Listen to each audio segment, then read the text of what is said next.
গুলি 3টার দিকে মনে হয় গুলি লাগছে। 3:35-এ আমার কাছে ফোন দিছে যে আমার গুলি লাগছে। তো আমি তাড়াতাড়ি আসো।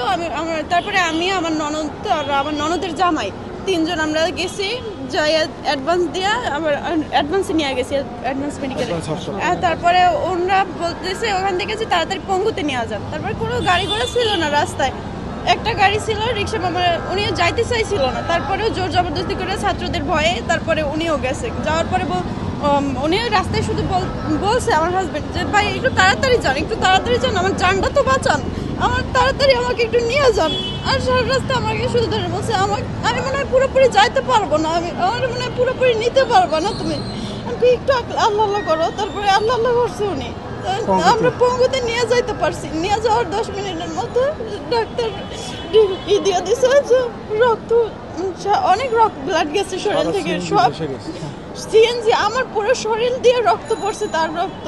সাবেক প্রধানমন্ত্রী শেখ হাসিনা, ওবায়দুল কাদের সহ আমরা 31 জনের বিরুদ্ধে এই আজকের যে বাদী ওনার ছেলের মৃত্যুবরণ করা হত্যা মামলা দায়ের করেছে। আপনারা জানেন যে বিগত 15/7/2024 তারিখ হইতে 8/5/8/2024 তারিখ পর্যন্ত সারা দেশে প্রত্যক্ষভাবে হত্যাকাণ্ড এই 1 নং আসামির হুকুমে এবং অন্যান্য আসামির সহযোগিতায় হয়েছে।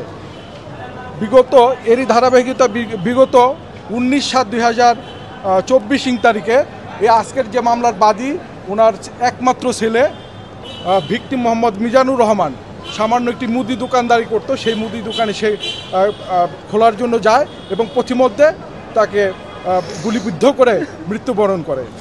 এবং এই মৃত্যুবরণ তার একমাত্র এই 8 মাসের একটা শিশু সন্তান রেখে গেছে, যার কারণে তার পরিবারটা একদম মানবতর জীবন যাপন করছে। আমরা বিজ্ঞ আদালতে একটা হত্যা মামলা দায়ের করেছি, যার ধারা 302, 109, 114, 120, 34।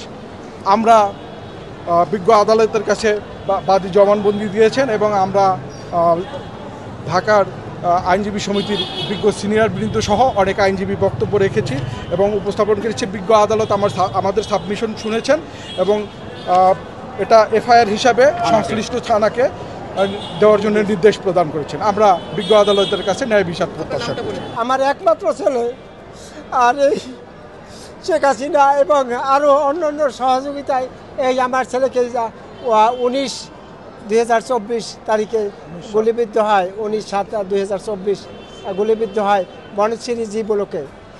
আমি ইয়ার ন্যায় বিচার চাই, ন্যায় বিচার চাই।